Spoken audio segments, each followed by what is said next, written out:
परम सम्मानीय আজি সোণালী জয়ন্তী উৎসৱ অনুষ্ঠানৰ মুকলি সভাৰ সভাপতিবা ইতিমধ্যে সভাখনি উদ্বোধন কৰি সুললিত ভাষাৰে আপোনালোকৰ মন জয় কৰিলে উদ্বোধক অঞ্জন সাগৰীদাৰ ডাঙৰীয়া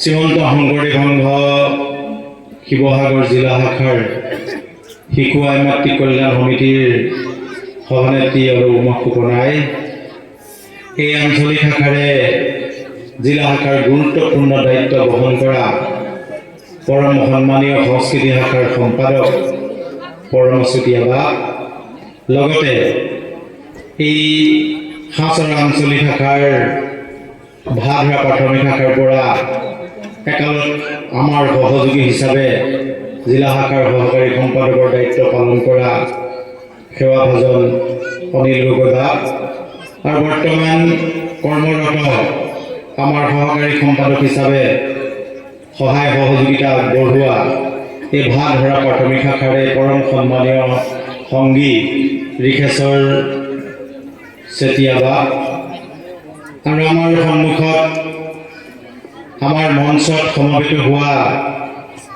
বিশিষ্ট বাপাইসকল আমাৰ সন্মুখত সমবেত হৈ থকা জিলা শাখাৰ বিভিন্ন ঠাইৰ পৰা অহা আঞ্চলিক শাখাৰ বিভিন্ন ঠাইৰ পৰা অহা পৰম ভক্তিভাজন বাপাই সমস্ত আমি সবাৰে চৰণত জয় জয়তে সেৱা নিবেদন কৰিছোঁ।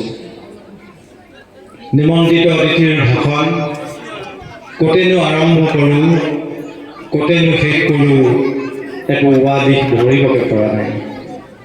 কাৰণ হাছৰ আঞ্চলিক শাখাত থিয় হ'লেই মোৰ কেইজনমান বিশিষ্ট ব্যক্তিলৈ মনত পৰে। এজন হৈছে আমাৰ জয়ৰাম চাংমাই বাপৰ পিতৃ যোগেশ চাংমাই বাপৰ কথা, আৰু এজন বাপ গোবিন্দ ফুকন বাপ, আমাৰ হাছৰ আঞ্চলিক শাখাৰ শংকৰজ্যোতি প্ৰাথমিক শাখাৰ সংগী লগতে আপোনালোকৰ এই ভাভৰা আঞ্চলিক শাখাৰ যিসকল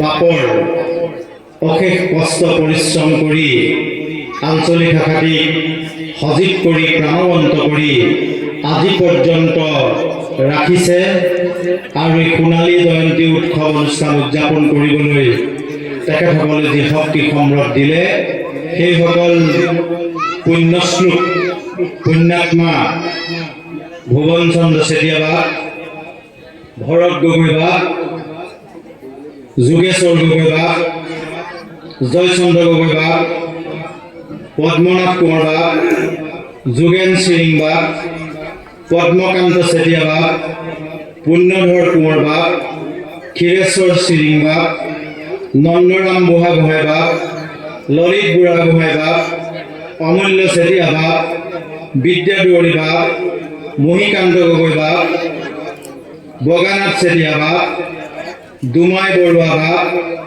মণিৰাম গগৈ বা, ললিত বুঢ়াগোহাঁই বা, আৰু বৰ্তমানৰ সভাপতি পুনাৰাম মাউত বাবুকে প্ৰমুখ কৰি প্ৰতিষ্ঠাপক সভাপতি বৈকুণ্ঠী মাধৰাম গগৈ আৰু প্ৰতিষ্ঠাপক সম্পাদক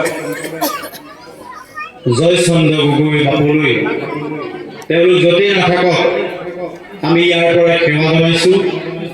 এটা মহৎ উদ্দেশ্যৰ এটা বীজ এই ভাভৰা অঞ্চলত ৰোপণ কৰিছিল। আজি হয়তো ইতিহাস হৈ গৈছে, তেওঁ সমস্তই বিভিন্ন প্ৰাথমিক শাখা প্ৰচাৰ সংগঠনৰ কাৰণে যাওঁতে প্ৰাণৰো সংশয় ঘটিছিল। আগতে অঞ্চল বিশেষে এই যিসকল পুৰুধা পুণ্যাশ্লোক পুণ্যাত্মাই ভাগৱত পাঠ অনুষ্ঠান কৰিবলৈ যায়, আপোনালোকে গম পালে আচৰিত হ'ব। পুহমহীয়া ঠাণ্ডা দিনত পাঠ ব্যাখ্যা কৰিবলৈ ভকতৰ গৃহত বহে, চেণ্ডেল জোতা যিমান আছে সকলো বিচাৰি বিচাৰি নি পেলাই সেই পানীত পেলাই দিয়ে। ইয়াত শংকৰী ধৰ্ম প্ৰতিষ্ঠা কৰিব নাহিছ, শংকৰী ল'ব নাহিছ। চাইকেলবোৰ লৈ যায়, পাম্পটো খুলি ভল্টিটো খুলি পেলাই দিয়ে, যাতে যা তহঁতে যাওঁতে খোজকাঢ়ি কাঢ়ি এই ঠাণ্ডাত যা। গালি গালাজ মাৰপিট কৰিবলৈও লুকাই থাকে, কিন্তু ভগৱানৰ কৃপা সৎ উদ্দেশ্যত যোৱাৰ কাৰণে তেওঁলোকৰ সেইখিনি সময়ত টোপনি আহি যায়।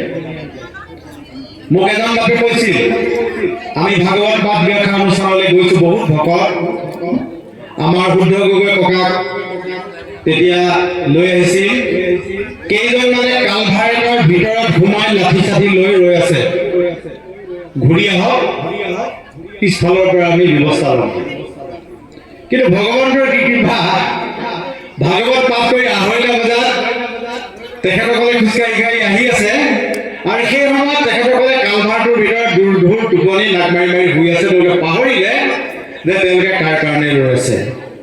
পিছত ভগৱন্তৰ কৃপা, বৈৰৱে ভাবিলেও ভগৱন্তক পাই অনুষ্ঠানলৈ যেতিয়া ঘূৰি আহিছে, তেতিয়া তেওঁলোকে স্বীকাৰ কৰিছে যে আপোনালোকক প্ৰহাৰ কৰিবৰ কাৰণে আমি 3জনে এই আমুক চুকৰ কালভাৰটোৰ তলতে শুই আছিলোঁ, কিন্তু কি ভগৱানৰ ইচ্ছা আমাৰ ইমান টোপনি আহিল, ৰাতিপুৱাহে সাৰ পাইছোঁ।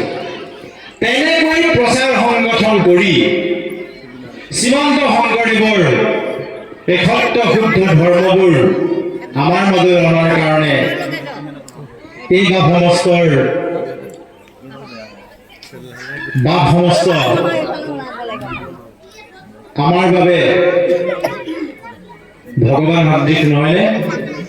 আজি যদি ভাগৱত প্ৰাথমিক প্ৰতিষ্ঠা নহ'লহেঁতেন, আপোনালোকে যদি শ্ৰীমন্ত শংকৰদেৱ সংঘৰ সংগী নহ'লহেঁতেন, তেতিয়া এই যোৱা মাঘ বিহুটোত হয়তো ডাক্তৰৰ ঘৰত, নহয় পুলিচ থানাত, নহয় অন্যান্য কিবা কিবিবোৰত মেইল মিটিঙত ব্যস্ত থাকিব লাগিলেহেঁতেন। কেলে বাৰু কাজিয়া হ'লহেঁতেন, থানালৈ যাব লগা হ'লহেঁতেন, অন্য গণ্ডগোল হ'লহেঁতেন, মাৰপিট কটাকটি মৰামৰি ক'ত যাব লাগিলেহেঁতেন? নাৰ্ছিং হোম, মেডিকেল কোনোবাই কিবা কিবি চোৰ কৰি ৰাজহুৱা মেল গোটাই পেলাই স্পষ্টীকৰণ দিব লাগিলেহেঁতেন। কিন্তু এই সমাজৰ যিটো পৰিৱৰ্তন, মহাপুৰুষ গুৰুজনাৰ ধৰ্মৰ যিটো পৰিৱৰ্তন, সমাজৰ যিটো পৰিৱৰ্তন, সময়ৰ যিটো পৰিৱৰ্তন, এই সময়ৰ পৰিৱৰ্তনে আমাক এটা বেলেগ ফালে লৈ গৈছে। শ্ৰীমন্ত শংকৰদেৱ সংঘৰ সংগীসকলৰ দুটা কথা অতি প্ৰয়োজন, লক্ষ্য কৰিবলগীয়া কথা: জীৱনৰ উদ্দেশ্য আৰু জীৱনৰ লক্ষ্য। আজি মহাপুৰুষ গুৰুজনাৰ ধৰ্ম গ্ৰহণ নকৰা যিসকল বাপাই আছে অনুষ্ঠানৰ বাহিৰৰ, তেওঁলোকৰ জীৱনৰ উদ্দেশ্য নাই। আপোনাৰ মোৰ কিন্তু জীৱনৰ উদ্দেশ্য আছে, আপোনাৰ মোৰ কিন্তু জীৱনৰ লক্ষ্য আছে, তেখেতসকলৰ নাই। আমাৰ পৰিৱৰ্তন লাগে। আমি যে গুৰুজনাৰ ধৰ্মত এক হৰিনাম ধৰ্মৰ আমি যে খ্ৰীষ্টত্ব গ্ৰহণ কৰিছো, আমাৰ পৰিৱৰ্তন থাকিব লাগিব। যদি পৰিৱৰ্তন নাথাকে, তেওঁলোকৰ আমাৰ মাজত কোনো পাৰ্থক্য নাথাকিব। এই পৰিৱৰ্তন আধ্যাত্মিকতাৰ পৰিৱৰ্তন। আমাক গত সময়ত ব্ৰাহ্মণ্যবাদৰ কবলৰ পৰা মহাপুৰুষ গুৰুজনাই অসমৰ এই সহজ সৰল মানুহখিনিক এটা নতুন পথ প্ৰদৰ্শন কৰাৰ যিটো পৰিৱৰ্তন আছিল, সেই পৰিৱৰ্তনটো কিন্তু নাথাকিব। যদি আমি আগৰ দৰে থাকি যাওঁ, আগৰ দৰে যদি আমি আগৰ শ্ৰীমন্ত শংকৰদেৱ সংঘৰ শৰণ লোৱা আগৰ মানুহদৰে যদি মই শৰণ লোৱাৰ পিছত থাকি যাওঁ, তেতিয়াহ'লে তাক পৰিৱৰ্তন বুলি নক'ব।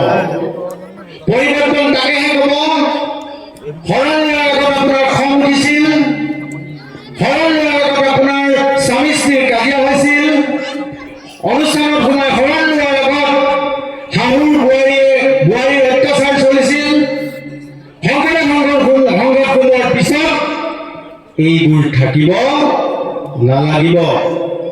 যদি আছে, আপুনি কিন্তু পৰিৱৰ্তন হোৱা নাই। অনুষ্ঠানলৈ অহাৰ আগৰ যিটো অৱস্থা, আপুনি সেই অৱস্থাতে আছে। গতিকে নিজে আমি কিমান পৰিৱৰ্তন হৈছো, আমি কিমান গুৰুজনাৰ ধৰ্মৰ আদৰ্শ হৃদয়ত বান্ধি লৈছো, এইটো প্ৰত্যেকে নিজে নিজে অনুভৱ কৰি জুতি চাওক। মই কি কৰিছো আৰু মই কি কৰিব পাৰিছো। গতিকে গুৰুজনাৰ যি আদৰ্শ, আজি 50 বছৰ একেটা খুঁটিতে, আমাৰ অসমীয়া ভাষাত ক'বলৈ গ'লে একেটা খেলতে 50 বছৰ অতিক্ৰম কৰাৰ যি সৌভাগ্য, এই সৌভাগ্য কিন্তু সকলোৰে নঘটে। এই 50 বছৰীয়া গৌৰৱৰ অধিকাৰী সকলো মানুহ হ'ব নোৱাৰে। আপোনালোকৰ প্ৰাথমিক, আমাৰ প্ৰাথমিক বিলাকে দেখিছে, শ্ৰীমন্ত শংকৰদেৱ সংঘলৈ মানুহ দুই প্ৰকাৰে আহে। এক প্ৰকাৰে মগজুৰে আহে আৰু আন প্ৰকাৰে ভৰিৰে আহে। যিসকল ভৰিৰে আহে, সোমোৱা দুৱাৰখনো খোলা আৰু ওলাই যোৱা দুৱাৰখনো খোলা থাকে। যি মগজুৰে আহে, সি কিন্তু সোমাই ইয়াৰ পৰা ওলাই যাব, কিন্তু কেতিয়াও নোৱাৰে। আপোনালোকে মগজেৰে আহিছে, আত্মাৰে আহিছে, ইয়াৰ পৰা ওলাই নাযায়, ইয়াতে জীৱন শেষ হৈ যাব। ভগৱন্তৰ সেৱাতে জীৱন শেষ হৈ যাব। তাৰ কাৰণে আপোনালোকে আজি 50টা বছৰ অতিক্ৰম কৰিছে। মই আশা কৰো 100টা বৰ্ষ, 150টা বৰ্ষ অতিক্ৰম কৰক। মানুহ বদলি হ'ব, নেতৃত্ব বদলি হ'ব, সময় পৰিৱৰ্তন হ'ব, কিন্তু ভাধৰা প্ৰাথমিক শাখাৰ যি অক্ষয় পতাকা চিৰদিন থাকি যাব লাগিব। আৰু এই অক্ষয় পতাকা চিৰদিন থাকি যাবলৈ হ'লে আমি এটা কথা লক্ষ্য কৰিব লাগিব যে উত্তৰ পুৰুষক আমি গুৰুজনাৰ ধৰ্ম আদৰ্শৰ প্ৰতি অনুপ্ৰাণিত কৰিব লাগিব। এতিয়া সাম্প্ৰতিক সময়ত এক ডাঙৰ কথা হৈছে যে আমাৰ পৰ্যায়লৈকে আমাক মেট্ৰিক পৰীক্ষা দিয়াৰ আগতে মা দেউতাই শৰণ দিয়াইছিল, আৰু তেতিয়াৰ পৰা আমি শৰণ বস্তু ৰক্ষা কৰি আহি মহাবিদ্যালয় বিশ্ববিদ্যালয় পৰ্যন্ত ওলাই আহিলো। শৰণৰ কিন্তু ক্ষতিপূৰণ আমি নকৰিলো। আমাৰ পিছত যিখিনি আছে এই যিসকল যুৱক যুৱতী আছে আচলতে তেওঁলোকৰ ইণ্টাৰেষ্ট নোহোৱাটো স্বাভাৱিক, কিন্তু মাক বাপেকৰ চেষ্টা নোহোৱাটো অতি দুৰ্ভাগ্যজনক কথা। আজি শ্ৰীমন্ত শংকৰদেৱ সংঘৰ তেখেতৰ সংখ্যক বাৰ্ষিক অধিৱেশন দিনত উলহ মালহেৰে উদযাপন হৈ গৈছে। সেৱা বাহিনীলৈ বহুত কম সংখ্যক সেৱক সেৱিকা জিলাখনত উপস্থিত আছে। তাৰমানে ই বাৰু কিহৰ সাক্ষ্য বহন কৰিছে? ই এটা সাক্ষ্য বহন কৰিছে, কি কাৰণে?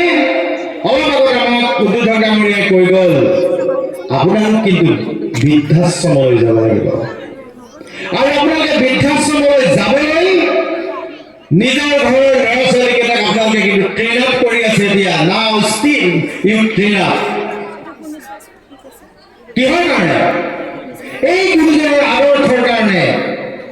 এই গুৰুজনৰ আদৰ্শৰ ভিতৰত আধ্যাত্মিকতাৰ ভিতৰত খুৱাব পৰা নাই। আপুনি এইটো নাভাবিব আপোনাৰ ঘৰৰ গুৰুগন্তি আপোনাৰ মৃত্যুৰ পাছত হয়তো নুমায়ো যাব পাৰে, তাৰ কিন্তু কোনো গেৰাণ্টি নাই। সেই গেৰাণ্টিটো কোনে ৰাখিব? আপোনালোকে ৰাখিব লাগিব, আমি ৰাখিব লাগিব। আমাৰ উঠি অহা প্ৰজন্ম ল'ৰা ছোৱালীকেইটাক আপুনি যদি গুৰু ধৰ্মৰ আধ্যাত্মিকতাক বান্ধিব নোৱাৰে, তেতিয়াহ'লে আপুনি তাক এই এআই আহিছে, ছুপাৰ এআই আহিব, আৰু কিবা আহিব, চব লুটি পুটি খাই নষ্ট হৈ যাবৰ শেষত আপুনি কান্দি কান্দি বৃদ্ধাশ্ৰমলৈ যাব লাগিব। কিয়? সৌভিদিনা নীলাক্ষী মেমৰিয়েল স্কুললৈ নিতুমণি শইকীয়া আহিছিল প্ৰতিদিন টাইমৰ। নিতুমণি শইকীয়াই কেইটামান কথা কৈছে আৰু সকলো দৰ্শকে হাত চাপৰি মাৰিছে। কি কৈছে তাৰ মই সাৰাংশটো আপোনালোকক কৈ দিম। আপোনালোকে নিশ্চিত থাকক, নিতুমণি শইকীয়াই কৈছে, আপোনালোকে সৰুতে যদি গোসাঁই ঘৰত ল'ৰাটো স্কুল যোৱাৰ আগত সেৱা এটা কৰি যদি স্কুললৈ যাবলৈ দিছে, আপুনি নিশ্চিন্ত থাকক। আপুনি যদি তেওঁ মিহলি কৰি কৈছে, আমি এখনৰ অনুষ্ঠানকে আমি নামঘৰটোৰ কথাই কওঁ, তেওঁ কিন্তু পূজা ফুল দিয়াৰ কথাও কৈছে। মই এইবিলাক কথা নকওঁ, কিন্তু আমি এখনৰ মানুহ, আমি গুৰুজনক বিশ্বাস কৰোঁ, ভগৱানক বিশ্বাস কৰোঁ। তেওঁ কৈছে যে স্কুললৈ যোৱাৰ আগত ৰাতিপুৱা গাটো ধুই যদি আপোনাৰ মন্দিৰত ফুল এপাহো যদি ল'ৰাটোৱে দি যায়, আপুনি নাভাবিব সি লণ্ডনত থাকক, আমেৰিকাত থাকক, আপুনি গঢ়ি দিয়া সেই সোণৰ টুকুৰাটো কেতিয়াও আনে তাক মিহলি কৰিব নোৱাৰিব। সি সোণ সোণ হৈয়ে থাকিব। তাৰ মানে কি? গুৰুজনাৰ আধ্যাত্মিকতা, যিটো আধ্যাত্মিকতা আমাক দিলে, আমি কিন্তু আজিলৈকে অঞ্জন হাৰণীয়ক দিলে আৰু বহুজন যুৱকক দিলে, যাক দিলে তেওঁলোকে কিন্তু ধৰি ৰাখিছে আৰু অদূৰ ভৱিষ্যতেও ধৰি ৰাখিব। আৰু তেওঁলোকৰ গৃহৰ পিতৃ মাতৃয়ে সঁচা অৰ্থত পিতৃ আৰু মাতৃৰ সন্মান লাভ কৰিব। যদি নকৰে, ভাগৱতে কি বুলি কৈছে? অ ভাজ্য পুত্ৰে পূৰ্বৱতে নকৰে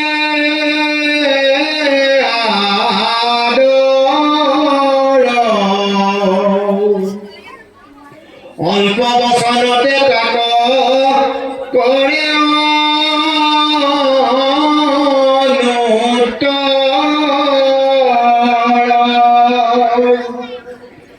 নপাৰ পুখিবে বুঢ়া খাইবে মাত্ৰ চাহ, এইবোৰ কি কাৰণে বুঢ়া মৰিয়া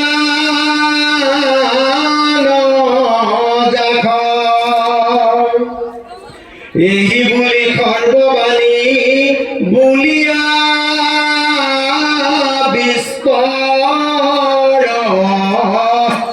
অন্ন উঠি দিয়ে বোলে বুঢ়া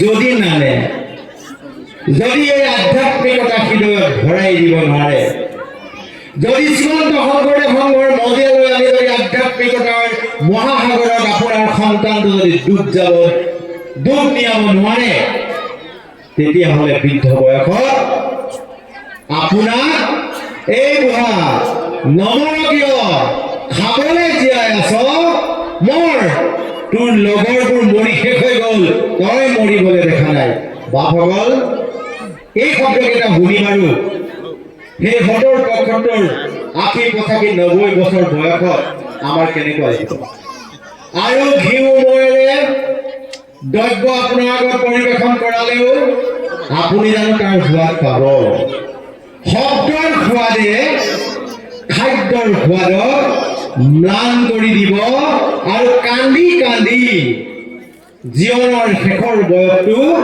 অতিবাহিত কৰিব লাগিব মইনো ক'ত ভুল কৰিলো মোৰো ক'ত ভুল হ'ল যে মোৰ ল'ৰা ছোৱালীয়ে মোক পিতৃ মাতৃ বুলি চিনি নোপোৱা হ'ল সিহঁতকেতো তুলিছিল নাখাই নগৈ টোপনি ক্ষতি কৰি বেমাৰ ব্যাধিৰ পৰা হাত সৰুৱাই ছাতিৰ দৰে আৱৰি ধৰিছিল সংঘৰ অনুষ্ঠানলৈ নপঠাইছিল এতিয়াই ধৰ্ম কৰিব নাই হোৱা এতিয়াই ধৰ্ম কৰি ভাগৱত পাঠ কৰি ঘৰে ঘৰে ফুৰিব নাই হোৱা এইবোৰ কাম নহয় তহঁতৰ তেখেতে দিছিল তেওঁৰ কাম সেইবোৰ যোনবোৰ কাম শিকি এই বাপেকক বুঢ়া বয়সত তোৰ বয়সৰ মানুহ মৰিলে তই মৰিবলৈ নেদেখ এই বুলি যদি কয় তেতিয়াহ'লে আমাৰ জীৱনৰ লক্ষ্য তোমাক আমি কৈছো আমাৰ জীৱনৰ উদ্দেশ্য সেইটো নহয় আমাৰ জীৱনৰ লক্ষ্য আৰু উদ্দেশ্য আমাৰ বেলেগ আমাৰ জীৱনৰ লক্ষ্য আপুনি এজন মহাপুৰুষৰ সেৱক হৈ আপোনাৰ ঘৰখন আপুনি মহাপুৰুষৰ সেৱক কৰক আৰু যদি কৰিব নোৱাৰে ইহজন্মত ভক্তি কৰাৰ আপোনাৰ কোনো সাৰ্থকতা নহয় কাৰণ আপোনালোকে জানে গুৰু চৰিত্ৰ পঢ়িছে শংকৰদেৱ যেতিয়া বৈকুণ্ঠ প্ৰয়াণৰ বাবে চোতালৰ মূৰত বহি পদ্মাসন কৰিছে তেনেকুৱাতে ৰামানন্দ কোনোবাই ক'লে যে তোমাৰ পিতৃ এতিয়া যাবগৈ দৌৰ মাৰি আহি ৰামানন্দ আহি দেউতাকক কৈছে শংকৰদেৱক কৈছে যে পিতৃ মোক তুমি জীয়াই থাকিবলৈ বৃত্তি দিয়া তেতিয়া গুৰুজনে ক'লে সবেখানি মই মাতৃৰ ওচৰত দি আহিছো তুমি তাৰে পৰা লৈ ল'বা তেতিয়া ৰামানন্দই ক'লে যে নহয় মোক পৰকালৰ বিষ লাগে তেতিয়া গুৰুজনৰ মনটো খেমেকি গৈছে আৰু তেওঁ ঠুকাঠুকি ভাগেৰে কৈছে আজিহে মোৰ পিতা পুত্ৰৰ পৰিচয় ঘটিছে সবেখানি মই মানুহৰ ওচৰত দি আহিছো তুমি তাতি পাবা চাওকচোন ইমান এটা মাৰ্মিক কথা যদি আপুনি আপোনাৰ ধৰ্মত আপোনাৰ সন্তানটোক যদি আপুনি আপোনাৰ ঈশ্বৰজনক যদি আপুনি চিনাকি কৰি দিব নোৱাৰে তেতিয়াহ'লে আপুনি পিতা নহয় আপুনি জন্ম দিয়া ল'ৰাটো আপোনাৰ পুত্ৰ নহয় পিতা পুত্ৰৰ সম্বন্ধ নঘটে তাৰ মানে আপুনি যাক জন্ম দিলে সি জাৰজ জাৰজৰ জানো পিতৃ মাতৃৰ পৰিচয় থাকে জীৱনটো কেনেদৰে পৰিৱৰ্তন কৰিব ধন টকা পইচা বিদ্যা গৌৰৱ এইবোৰ ক্ষণস্থায়ী কোটি টকা উপাৰ্জন কৰিও খাইছে ৩৫০ টকা দৈনিক উপাৰ্জন কৰিও খাইছে পাৰ্থক্যটো ক'ত ৩৫০ টকা পোৱা কাৰণে ঘৰখনক আধ্যাত্মিকতাৰে বান্ধি ৰাখিছে তেওঁ তাতেই সন্তুষ্ট হৈছে সুন্দৰভাৱে জীৱন অতিবাহিত কৰিছে দৈনিক লাখ টকা উপাৰ্জন কৰিছে আধ্যাত্মিকতাৰ খচ নাই তাত গণ্ডগোল আৰম্ভ হৈ গৈছে। আমি পৰিৱৰ্তন বিচাৰো। কি পৰিৱৰ্তন বিচাৰো? এই যে মনুষ্যৰ জীৱাত্মাটোৰ পৰিৱৰ্তন বিচাৰো। আৰু পৰিৱৰ্তন বিচাৰি আমি শ্ৰীমন্ত শংকৰদেৱ সংঘত অন্তৰ্ভুক্তি হৈছো, শৰণ লৈছো। আৰু শ্ৰীমন্ত শংকৰদেৱ সংঘত সোমাই আমি কি পাইছো? এক দেৱ, এক হেৰ, একৰ বিনে নাইকে, অন্য দেৱীদেৱ নগৰিবাহে, গৃহে নযাবা, প্ৰসাদ নাখাইবা, ভক্তি ব্যৱচাৰ নকৰিবা। এইকেইটা কথা পাইছো। এইকেইটা কথা পাই বেছিক কথা। এইকেইটা পালন কৰিলেই বাকীবোৰ আনুষাংগিকবোৰ লগে লগে লগত লগ দিব। গতিকে আমি বেছিক কথাকেইটা পালন কৰা কিন্তু হেমাহি কৰিব নালাগিব। আৰু ভগৱন্তই নিজেই কৈছে, তেওঁক মই কেনেকৈ পৰিৱৰ্তন কৰাব লাগে এইটো মোতকৈ আৰু ভালকে কোনেও নাজানে। তেওঁ মোৰ ওচৰত আত্মসমৰ্পণ কৰিব লাগে। মই ভাগৱতৰ পদ নাগাওঁ, আপোনালোকে জানে। মই মাত্ৰ গদ্য ভাষাৰে কথাখিনি কৈ দিছো। গতিকে তেওঁক যেতিয়া আমি সমৰ্পণ কৰিম, পৰিয়াল যেতিয়া সমৰ্পণ কৰিম, নিশ্চয় সেই পৰিৱৰ্তনটো ভগৱন্তই আনিব। ভগৱন্তই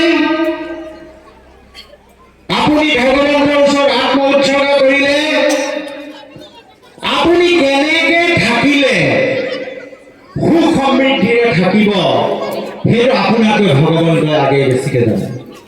যে মোৰ ভক্তজনক তেওঁ কি পালে সন্তুষ্ট হ'ব, তেওঁক মই কেনেকৈ চলাব লাগে, সেইটো আপোনাতকৈ ভালকে জানে। উদাহৰণটো মই নিদিলেও আপোনালোকে জানেই। বিপ্ৰদামোদৰ ভাবিছিল নেকি বিপ্ৰদামোদৰে ঘূৰি আহি তেওঁ নিজৰ ঘৰখন নিজে চিনি নোপোৱা হ'ল। ভক্তই ভাবিবহে লাগে, ভগৱন্তই গমেই পালে। গতিকে আমি যদি গুৰুজনৰ আদৰ্শ, ভক্তি, এই সকলোবিলাক যদি আমি প্ৰাথমিকখনৰ যোগেদি, সংগীসকলৰ যোগেদি যদি আমি নিৰন্তৰ কৰি থাকো, তেতিয়াহ'লে আপোনালোকক চাই থকা, ভাড়া প্ৰাথমিকত চাই থকা বহুত মানুহে আগৰ পৰা চাই আছে যে ভাড়াৰ মানুহখিনি, প্ৰাথমিকৰ মানুহখিনি শ্ৰীমন্ত শংকৰদেৱ সংঘত সোমাই কি উন্নতি হৈছে। যদি উন্নতি হোৱাটো দেখিছে, উন্নতি মানে বাঁহৰ ঘৰৰ পৰা পকা ঘৰ হোৱাটো উন্নতি নহ'ব। আধ্যাত্মিক কি উন্নতি হৈছে, তেওঁলোকৰ মাজত কাজিয়া পেচাল নাই। তেওঁলোকৰ মাজত ইমান আনন্দ, ইজনে সিজনৰ বাপ বুলি ল'ৰা ছোৱালীয়ে সৰুৰ পৰা ডাঙৰলৈকে, যুৱক যুৱতীসকল ইমান ভকতীয়া। গৃহলৈ যাবা একো নোপোৱা, সুন্দৰ চাফ চিকুণ, না গাহৰি কুকুৰা পাবা, হাঁহ পাবা, একো নোপোৱা। কাৰণ আমি গুৰুজনাৰ শ্ৰীমন্ত শংকৰদেৱ সংঘৰ সংগী। আমাৰ ঘৰত জাল জুলুকি, হাঁহৰ গঁৰাল, কুকুৰাৰ গঁৰাল, গাহৰিৰ গঁৰাল একো ভাল পায়। গুৰুজনাই নিষিদ্ধ কৰিছে। ঢেৰ ব্যৱসায় আছে কৰিবলৈ, লাইফ বিজনেছৰ বাদে ঢেৰ ব্যৱসায় আছে কৰিবলৈ, যিটো কৃষ্ণ সংস্কৃতিৰ লগত জড়িত। পৰিৱৰ্তন মানে আমি অকল ধুতিখন পিন্ধি ধুনীয়াকৈ ফেৰ মাৰি গৈ নাম পাত গোৱাটো পৰিৱৰ্তন নহয়। ধুতিখন যিমান চফা, আমাৰ মন মূৰ সিমান চফা হ'ব লাগিব, বগা হ'ব লাগিব। মই আজি মিটিঙত কথা কৈ আছো, মই যদি ওলাই যোৱাৰ পিছত গধূলি সময়ত যদি মোৰ ভৰিকেইটা জোক খাই আহে, হ'ব নেকি? আৰু মই ভাবো আমাৰ বহুত বক্তাই বিভিন্ন অনুষ্ঠানত বক্তা ৰাখে, বক্তব্য ৰাখে, কিন্তু আমাৰ মানুহবোৰ পৰিৱৰ্তন কেলৈ হোৱা নাই? নে মানুহ আমাৰ শ্ৰোতাসকল বা সংগীসকলৰ এই কামবোৰৰ অলপ কিবা বেয়া হৈছে নে বক্তাসকলৰ কথাৰ সোৱাদ নাইকিয়া হৈছে? কিবা এটা ঘটিছে, কিবা এটা বিনিময় ঘটিছে। মই ভাবো যে আমাৰ যিসকল বক্তাই আমি কথা কওঁ, আমি আচলতে মিটিঙতহে কওঁ, কাৰ্যটো আমি পালন নকৰোঁ আৰু যদি কৰিলোহেঁতেন এই অন্তৰৰ পৰা খ্ৰীষ্টিত ভগৱানৰ বাক্যখিনি আপোনালোকলৈ নিক্ষেপ কৰোঁতে আপোনালোকৰ ওপৰতো প্ৰভাৱ পৰিলহেঁতেন যেনেকৈ হজৰত মহম্মদৰ ওচৰলৈ সেই সৰু ল'ৰাটোক লৈ যোৱা সাধুটো মই কিন্তু বৰ তাৎপৰ্য বিচাৰি পাওঁ কাৰণ প্ৰথম দিনা মাকে শিশুটোক লৈ যোৱা সময়ত হজৰত মহম্মদে কৈছিল যে ই মিঠা মাকে কৈছিল ই মিঠা খায় গতিকে মিঠা খাবলৈ আপুনি ইয়াক মানা কৰি দিব লাগে তেতিয়া হজৰত মহম্মদে এসপ্তাহ সময় লৈছিল যে মই আজি এইটো কথা নকওঁ কথাটো সৰু কথা এসপ্তাহ সময়ৰ পাছত তেওঁ পুনৰ লৈ আহিবা এসপ্তাহৰ পিছত গ'ল তেতিয়া হজৰত মহম্মদে ক'লে যে গোপাই তুমি মিঠা নাখাবা মাকে লগে লগে হজৰত মহম্মদক সুধিছে যে আপুনি এই সামান্য কথাটো ক'বলৈ এসপ্তাহ সময় কিয় ল'ল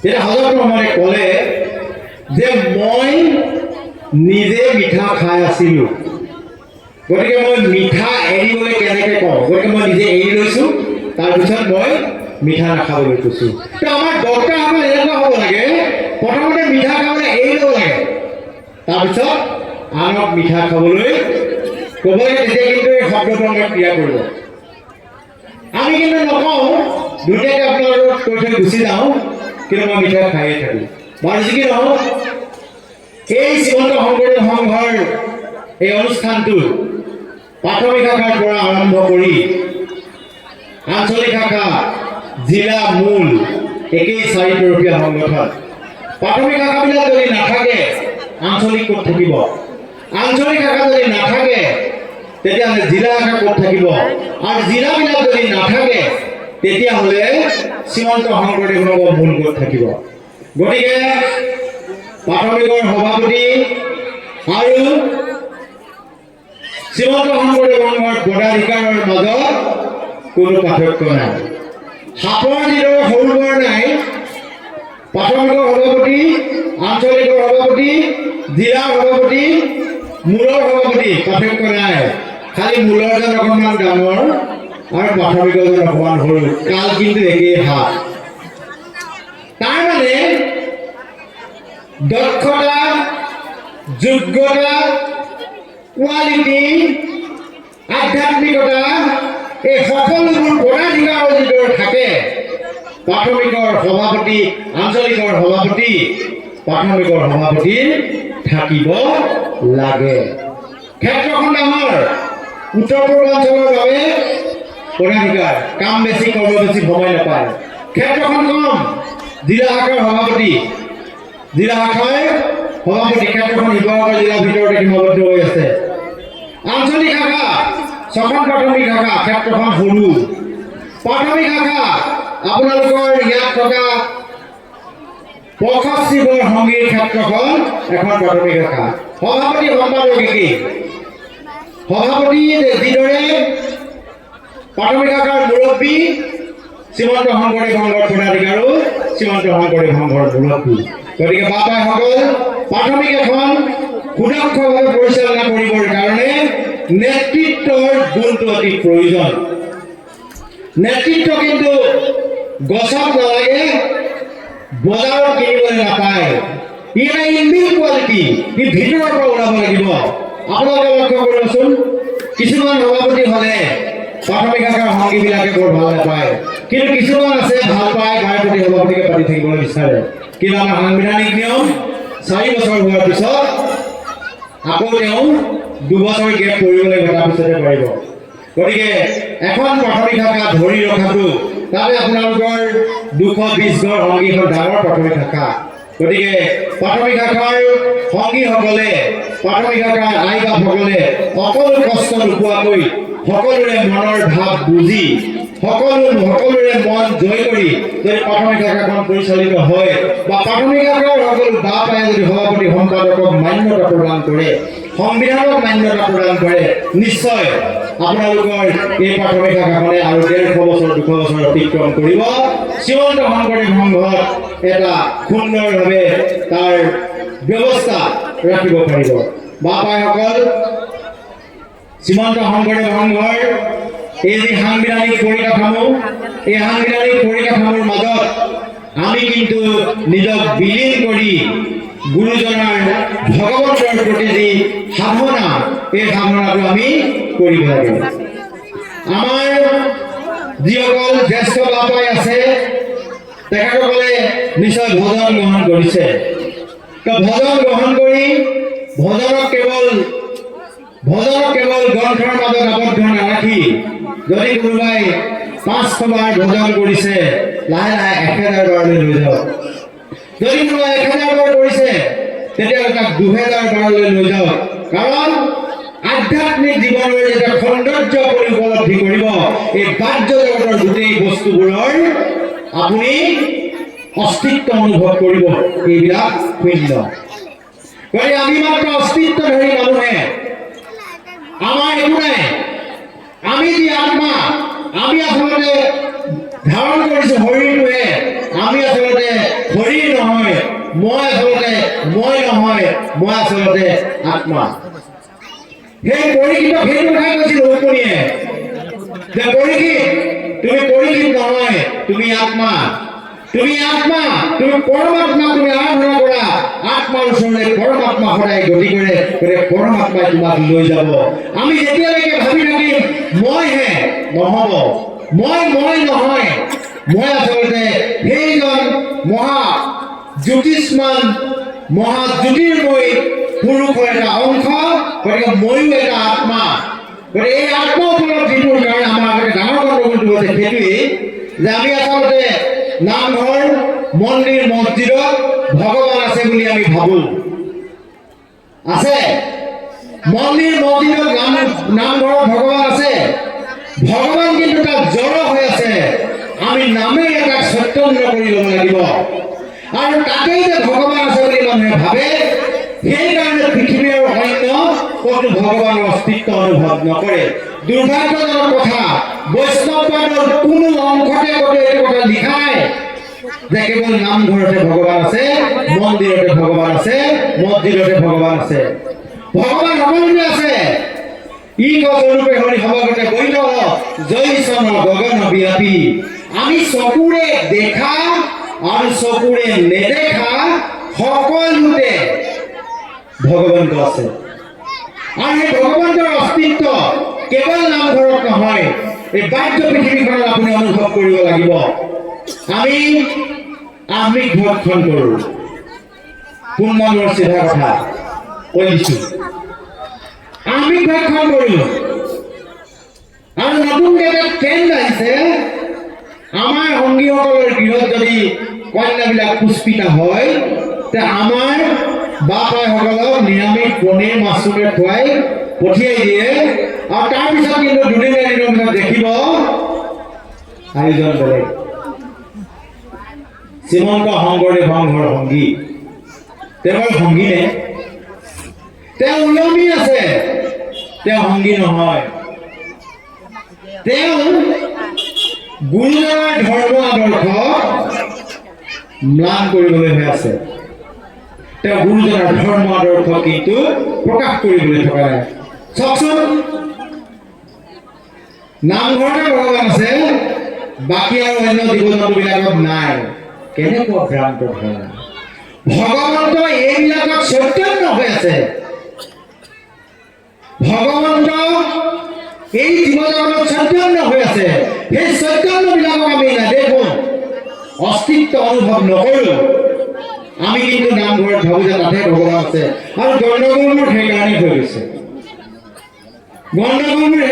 গৈছে। গুৰুজনাৰ আদৰ্শ ভাৰতবৰ্ষৰ ভিতৰত, পৃথিৱীৰ ভিতৰত অদ্বিতীয়। যাক মই ক'ব নালাগে, মহাত্মা গান্ধী বিনুভাৱে কৈ গৈছে। মই আপোনালোকক মাত্ৰ কথাটোৱে স্মৰণ কৰাই দিছোঁ যে এই আদৰ্শ ভাৰতবৰ্ষই যদি পালন কৰিলেহেঁতেন, অসমে যদি পালন কৰিলেহেঁতেন, অসম হৈ নাথাকিলেহেঁতেন, বিশ্বৰ ভিতৰত এখন শ্ৰেষ্ঠ দেশলৈ ৰূপান্তৰিত হ'লহেঁতেন। কাৰণ ইয়াত সকলোৰে মানৱীয় গুণেৰে ভৰপূৰ এখন অসমীয়া সমাজ, য'ত গুৰুজনে পাহৰি যোৱা কথাবোৰ সোঁৱৰাই দিছিল আমাক ধৰ্মৰ জৰিয়তে। গতিকে মহাপুৰুষ শংকৰদেৱৰ আদৰ্শত কি নাই, গুৰুজনাৰ কি নাই?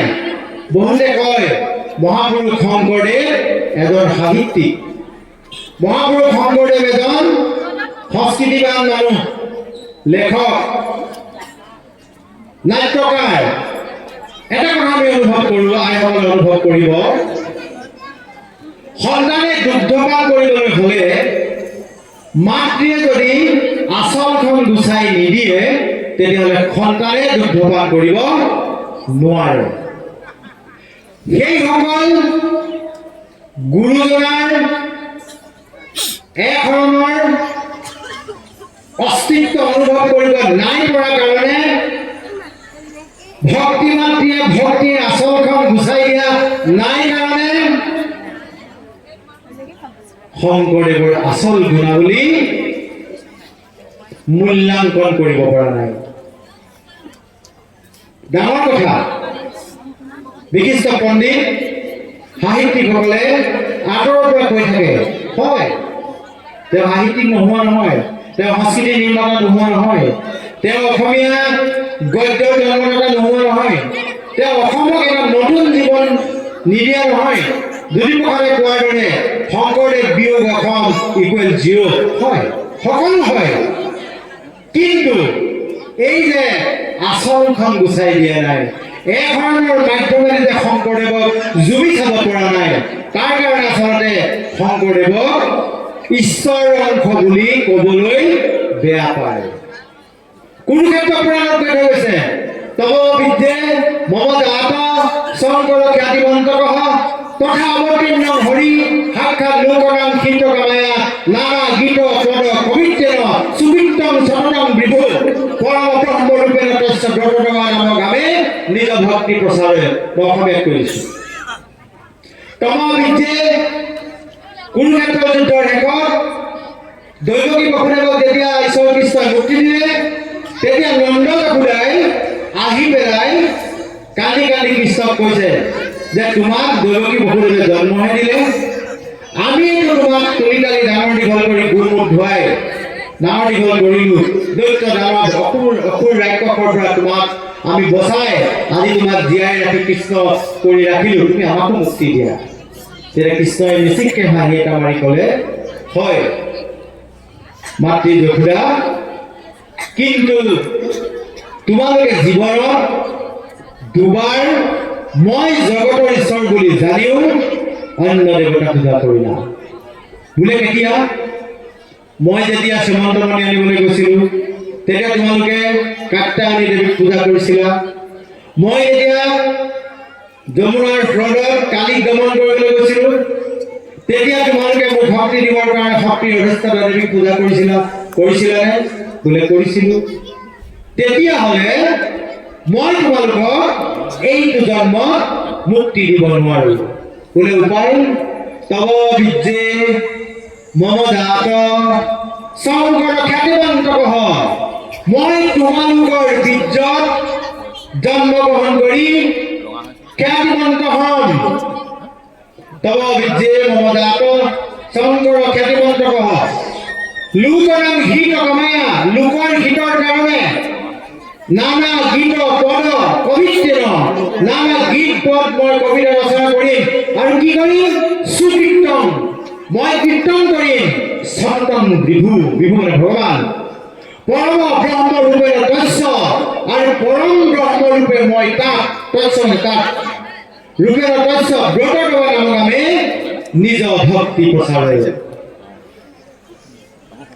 অকল মাধৱদেৱে জগতগুৰু বুলি চান্দখাই চতুৰ্ভুজ মূৰ্তি দেখি মাধৱদেৱে দেখি লিখি যোৱা কথাটোৱে কথা নহয়,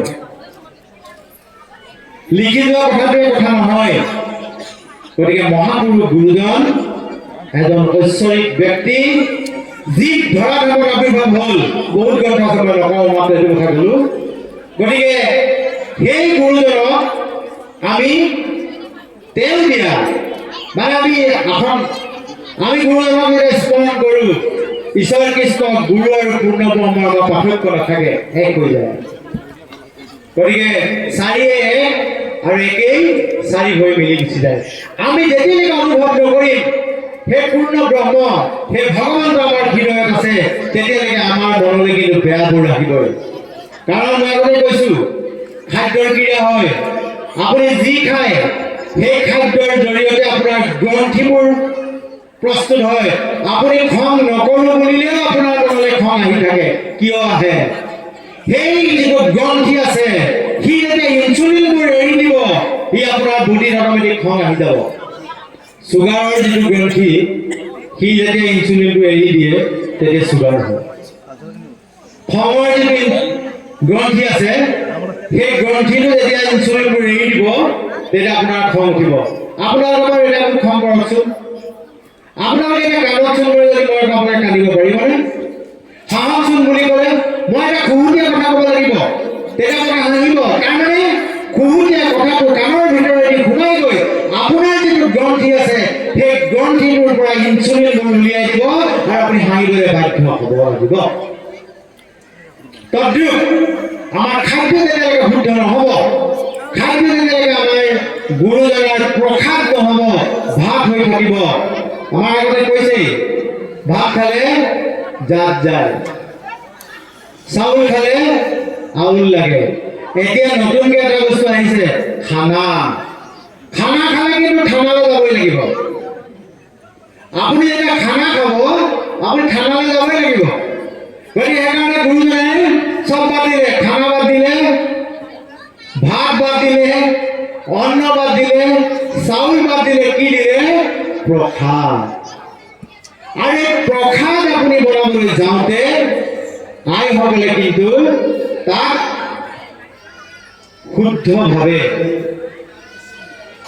গুৰু গৃহত সোমাবলৈ যাওঁতে যি শুদ্ধতা থাকে সেই শুদ্ধতাৰে প্ৰসাদ গ্ৰহণ কৰিব লাগিব মোবাইলত ফোন এটা আহিল থকমককৈ দুআষাৰ কথা পাতি পেলাই মোবাইলটো আপুনি চাউল অৰ্পণ কৰিবলৈ গ'লে সেই প্ৰসাদে আপোনাক ক্ৰিয়া নকৰিব আপোনাৰ উদ্দেশ্য হোৱা উচিত আইসকলৰ উদ্দেশ্য হোৱা উচিত যে আমি পৰিৱৰ্তন বিচাৰিছোঁ মোৰ পৰিয়ালটো মই আনতকৈ বেলেগকৈ গঢ় দিব খুজিছোঁ আৰু মোৰ পৰিয়ালটো এই সমাজত চকুত লগা ব্যক্তি হ'ব লাগিব আমাৰ পৰিয়ালটো আমাৰ উঠি অহা প্ৰজন্ম গতিকে মই এক ঈশ্বৰৰ চৰণত দিয়া নৈবেদ্য প্ৰসাদ হিচাপে মই ৰন্ধন কৰিব লাগিব আমাৰ আজিকালি ক'বলৈ বেয়া লাগিলেও মই কৈছোঁ মাছ আৰু যিবিলাক আমাৰ সততে পায় ব্ৰইলাৰ ডিম আমাৰ ল'ৰা ছোৱালীবিলাক আমি খুৱাওঁ কিমান বেয়া বস্তু খুৱাওঁ জানেনে আপোনালোকে মোবাইলত জিনা শিখো বুলি এটা এপ আছে সেই এপটোত আচাৰ্য মনীষে কৈ মনীষ বুলি এজন আচাৰ্য ভাৰত চৰকাৰৰ যিখন আয়ুষ মন্ত্ৰালয় সেই আয়ুষ মন্ত্ৰালয়ৰ অধীনত তেওঁলোকে চাকৰি কৰে আৰু তেওঁলোকে নেচাৰোপেথিৰ যোগেদি ৰোগ নিৰাময় কৰে আচলতে এই যিবিলাক আমাৰ খাৰ্বৰ দিন এইবিলাক আচলতে পুৰুষ আৰু মহিলাৰ দ্বাৰা সৃষ্টি হোৱা দিন নহয় এইবিলাক সেই কুকুৰাজনীয়ে নিজে নিজে তৈয়াৰ কৰা এটা menstrual base that is not দিন আৰু এইবোৰ খুৱাই আমাৰ প্ৰজন্মবোৰক আমি বেলেগ ফালে লৈ গৈছোঁ গুৰুজনাৰ আদৰ্শৰ বিপৰীত দিশলৈ আমি লৈ গৈছোঁ।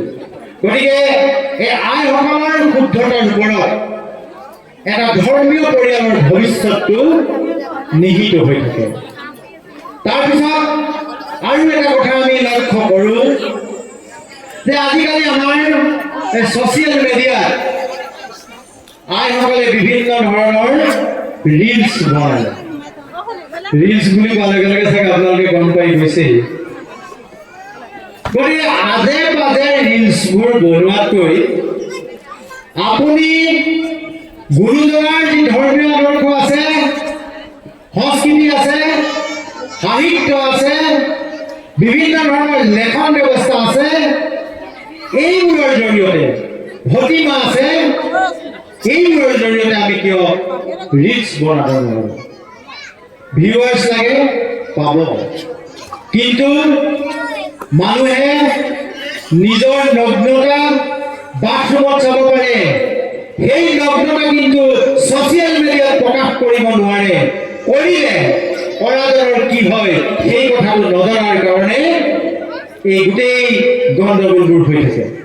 বাৰু যি কি নহওক, ইতিমধ্যে যথেষ্টখিনি সময় অতিবাহিত হৈ গৈছে। আমাৰ পিছতো আৰু বিভিন্নজন বক্তা আছে, সাহিত্য অভিনয় চাগে পাবহি। গতিকে আমি আমাৰ বক্তব্যৰ সামৰণি ফালে আগবাঢ়িব বিচাৰিছোঁ। গতিকে বাপাই সমস্ত জীৱনত যদি এটা কথাই শুদ্ধ, সেইটোৱে হৈছে আপুনি মহাপুৰুষৰ সেৱক হওক। জীৱনত যদি এটা কথাই সত্য, আপোনাৰ এদিন মৃত্যু ঘটিব। জীৱনত এটা কথাই সত্য, এই পৃথিৱীত এজন ভগৱান আছে। আৰু জীৱনত এটা কথাই যদি সত্য, এই জীৱন সফল কৰিবলৈ মানুহৰ জন্মৰ বাদে আৰু অন্য জন্ম আপুনি নাপায়। এইটো কলিযুগ, ইয়াত মানুহৰ বাদে আন জীৱ জন্তুবিলাকে কথা ক'ব নোৱাৰে। তেওঁলোকে কেৱল ধ্বনিহে দিয়ে, তেওঁলোকৰ কিন্তু বাণী নাই। বাণী মানে কথা ক'ব নোৱাৰে, মানুহে কথা ক'ব পাৰে। আৰু সেইকাৰণে মহাপুৰুষে মানুহে কথা ক'ব পাৰে বুলি ভাবিয়েই কীৰ্তন দশম ঘোষা ৰত্নাৱলী ৰচনা কৰি এই যিবিলাক সাহিত্য সৃষ্টি কৰিলে, এই সাহিত্যবিলাকৰ জৰিয়তে গুৰুজনাক আহ্বান জনাবৰ বাবে এটা ব্যৱস্থা আমাক দি গ'ল। গতিকে এইখিনি আমি পালন কৰিব লাগে। গতিকে মানুহৰ জন্মটো ক্ষণস্থায়ী, কেতিয়া এই জীৱন এই ধৰণৰ পৰা গতি কৰিব কোনেও গম নাপায়। গতিকে জীৱনত যদি ঈশ্বৰ কৃষ্ণ প্ৰভুৰ লগত যদি আপুনি মৃত্যুৰ পিছত মিলিত হ'ব নোৱাৰে, তেতিয়াহ'লে এই জীৱনটোৰ আপোনাৰ কোনো মূল্য নাথাকিব, ভেলু নাথাকিব। Eat, drink and be merry, tomorrow you will be die. আপুনি খাওক, পিয়ক, ফূৰ্তি কৰক, মস্তি কৰি উৰাই দিব পাৰিব, তাৰ বাদে কিন্তু আপোনাৰ জীৱনটোত আপুনি একো নাপাব। সেইকাৰণে মই আৰম্ভণিতে কৈছোঁ যে শ্ৰীমন্ত শংকৰদেৱ সংগীসকলৰ জীৱনৰ দুটা কথা আছে, এটা হ'ল লক্ষ্য আৰু আনটো হৈছে উদ্দেশ্য। লক্ষ্য উদ্দেশ্য উপনীত হ'ব পৰাকৈ কাম কৰা, আৰু লক্ষ্যটো হ'ল পৰম পুৰুষৰ লগত বিলীন হৈ যোৱা। গতিকে সেইকাৰণে আজি ভাৰতৰ প্ৰাথমিক শাখাই 50 বছৰ অতিক্ৰম কৰিছে, ভোগালী জয়ন্তী অতিক্ৰম কৰিছে। ভোগালী জয়ন্তী পতাৰ অৰ্থটো তেতিয়াহে থাকিব যদি এইখন প্ৰাথমিক শাখাৰ পৰা শ্ৰীমন্ত শংকৰদেৱ সংঘক নেতৃত্ব বহন কৰিব পৰা সুযোগ্য সন্তান ভাৰতৰ প্ৰাথমিক শাখাই সৃষ্টি কৰিব লাগিব। ভোগালী জয়ন্তী উৎসৱ পালন কৰাৰ অৰ্থ ইয়াত থাকিব লাগিব যে প্ৰতি ঘৰ গৃহস্থীৰ প্ৰতিজন সংগীয়ে শ্ৰী মহাপুৰুষ গুৰুজনাৰ আদৰ্শ আখৰে আখৰে পালন কৰিব। ভোগালী জয়ন্তী উৎসৱ পালন কৰাৰ তাৎপৰ্য তেতিয়াহে থাকিব যেতিয়ালৈকে গোটেই প্ৰাথমিক শাখাৰ সংগী বাবাইসকল নিৰামিষ ভোজী হ'ব। তেতিয়াহে ভোগালী জয়ন্তী উৎসৱ পতাৰ তাৎপৰ্য সম্পূৰ্ণ হ'ব। ইয়াত এজনো বেয়া বস্তু খোৱা সংগী আমাৰ প্ৰাথমিক শাখাত থাকিব নালাগিব। গতিকে বাবাই সমস্ত এই চাৰিটা আহ্বান মই জনালো। ভোগালী জয়ন্তী এই মঞ্চত আপোনালোকে গুৰুজনাৰ আদৰ্শৰ প্ৰতি অনুপ্ৰাণিত হওক, গুৰুজনাৰ ধৰ্ম আদৰ্শ ধৰি ৰাখক, জীৱন সফল কৰক, মনুষ্য জীৱন সফল কৰক, ভগৱানৰ প্ৰতি ভক্তি অতি প্ৰীতি বঢ়াওক, তাকে কামনা কৰি মই মোৰ এই আমন্ত্ৰিত অতিথিৰ বক্তব্য ইমানতে সামৰণি মাৰিছোঁ আৰু জ্ঞাতে অজ্ঞাতে হ'ব লগা অপৰাধৰ বাবে আপোনালোকৰ চৰণত মই সেৱা বিচাৰিছোঁ। কৃষ্ণ ৰাম। শংকৰে গুৰু মোৰা প্ৰিয়তম আত্মা হৰি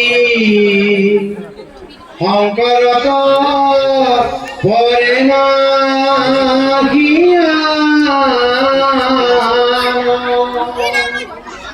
ইহকালে পৰকালে শংকৰে গুৰু শংকৰক মৰিলা